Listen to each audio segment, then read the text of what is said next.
अस्सलामुअलैकुम जी। आज मैं आपको सिखा रही हूँ जी जॉलफ्रेजी की एक और काइंड। एक आपने मेरी चेक की होगी पहले भी, तो ये दूसरी है। इसका नाम है स्पेशल जॉलफ्रेजी। ये उससे बिल्कुल मुख्तलिफ बनती है। चीज़ें आपको दिखा देती हूँ।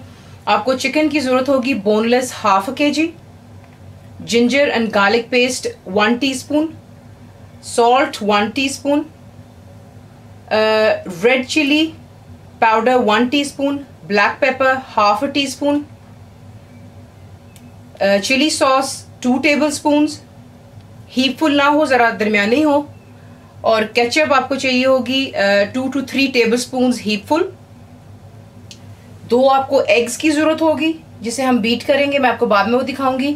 टमाटोज आपको यहाँ पे चाहिए 3 छोटे साइज़ के हो जाए, उन्हें आप यूँ चॉप कर लीजिएगा। ½ कप ऑफ ऑयल। अनियंस आपको चाहिए 1 लार्ज साइज, जिसे आपने यूँ काट लेना है। पहले आप उसके 4 टुकड़े करेंगे और उसके बाद बीच में से दोबारा 4 टुकड़े और उनके यूं पीसेस कर लेंगे। That's 1 large onion. कैप्सिकम आपको 1 लार्ज चाहिए, आपने इसको चॉप कर लेना है। फ्रेश कोरिएंडर यानी कि धनिया ½ बंच कर लें। ग्रीन चिलीज 4 से 5 आपको चाहिए, आपने रफली चॉप कर लेनी है।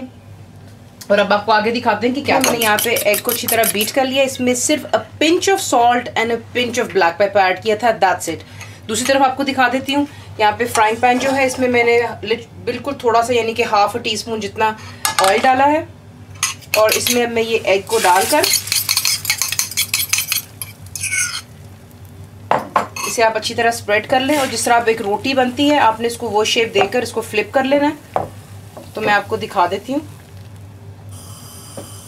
इसको ज़रा थोड़ा जो है फ्राइंग पैन थोड़ा गर्म हो जाने दें। इसे आपने यूँ बनाकर हल्का सा यूँ रोल कर लें। और रोल करने के बाद इसे आपने यूँ जिस तरह स्लाइसेस काटते हैं, इसे हल्का हल्का यूँ स्लाइसेस काट कर आपने एक साइड पर रख देना है।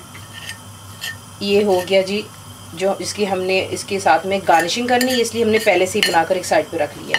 ये एक साइड पर हो गया। दूसरी तरफ आपने चिकन ले लेना है और इसको हमने मैरिनेट करना है। तो आपने इसके अंदर जो चीज़ें ऐड करनी है वो मैं आपको बता देती हूँ। इनमें आप पहले ये चीज़ें ऐड कर लें। That's ginger and garlic paste, अदरक लहसुन,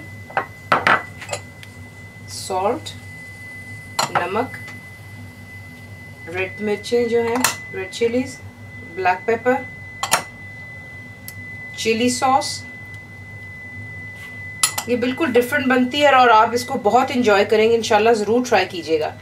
ये देख लें, ये सब चीज़ें आपने बीच में डालकर आपको अपने थोड़ा से हाथों का इस्तेमाल करना होगा। Already wash my hands. इसे मिक्स करके अच्छी तरह मैरिनेट कर लें और इसे तकरीबन 10 से 15 मिनट के लिए एक साइड पर छोड़। मैंने ½ कप ऑफ ऑयल हांडी में डाल लिया हुआ है। इसमें पहले आपने ऐड करना है टमाटोज।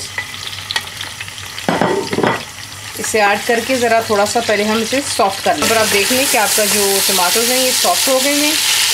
इसमें अब आपने ऐड कर लेना जो हमने चिकन मैरिनेट किया था, उसे ऐड कर लें। जितना भी इसका सॉस है मेक श्योर कीजिएगा कि आप सारा बीच में डाल लें। अगर आप देख लें चिकन डालने के बाद हमने इसका सिर्फ कलर पहले चेंज कर लिया हुआ। इसमें आपने कोई पानी नहीं ऐड करना क्योंकि चिकन का ब्रेस्ट जो वो खुद अपना पानी भी छोड़ेगा, प्लस बीच में केचप वगैरह भी है तो वो लिक्विड फॉर्म हो जाता है। आप देख रहे हैं यहाँ पर आपने इसे लो टू मीडियम के दरमियान में रख कर कुक करना है फॉर 10 मिनट्स, ताकि आपका चिकन जो है अच्छी तरह कुक हो जाए। यानी कि 100% आपने इसे कुक करना है। और वैसे भी ब्रेस्ट है, it gets cooked very fast. तो इसको लो टू मीडियम पे कर दें और इसको ढाँक कर 10 से 12 मिनट। ये आप देख लें तकरीबन यहाँ पर से 8 मिनट हो चुके हैं और चिकन भी जो है हमारा ऑलमोस्ट कुक हो गया। ये देखिए जब इसको आप दबाते हैं विद, हालांकि वुडन स्पून है, इसके अलग हो गए पीसेज इजीली। यहाँ पर आपने ऐड करना है अनियंस, बेल पेपर्स आप डालेंगे अपने, कैप्सिकम जो है, और ग्रीन चिलीज भी अभी ऐड कर लें। इसे अच्छी तरह मिक्स कर लें। अभी इसको पके हुए सिर्फ 8 मिनट हुए तकरीबन। तो मैंने आपसे कहा था कि हमने इसे 12 मिनट कुक करना है। तो आप इसको 5 मिनट और दे दें लो टू मीडियम पर ही। उसमें ये कि सब कुछ इक्वली कुक हो जाएगा। पर आप देख लें कि तकरीबन लगभग 12 मिनट के अंदर अंदर आपका जितना भी पानी था चिकन का वो भी ड्राई हो गया हुआ है और तेल भी ऊपर आ गया है। यहाँ पे आपने गार्निशिंग के लिए इस पर हरा धनिया डालना है। इसे आप ज़रूर ट्राई कीजिए वाइट राइस के साथ। इनका चावलों के साथ ज़्यादा मज़ा आता है, लेकिन अगर आप चाहें तो आप इसके साथ में पूरियाँ भी खा सकते हैं। आप मेरी वो दूसरी वाली ज़रूर चाहिए वीडियो जिसके अंदर में मैंने पूरियाँ बनाई हुई हैं, इनके साथ पूरियाँ भी अच्छी लगती हैं। तो यहाँ पर इसको 1 मिनट और दे दें धनिया डालने के बाद, और आपका जो है स्पेशल जॉलफ्रेजी तैयार। तो 1 आधा मिनट आपने इसको धनिया देने के बाद आपने इसके ऊपर जो स्टार्ट में जो हमने एग बनाया था स्क्रैम्बल करके, वो इसके ऊपर आप सर्व कीजिएगा। ज़रूर ट्राई कीजिए और बताइए आपको कैसा लगा। Thank you for watching the video.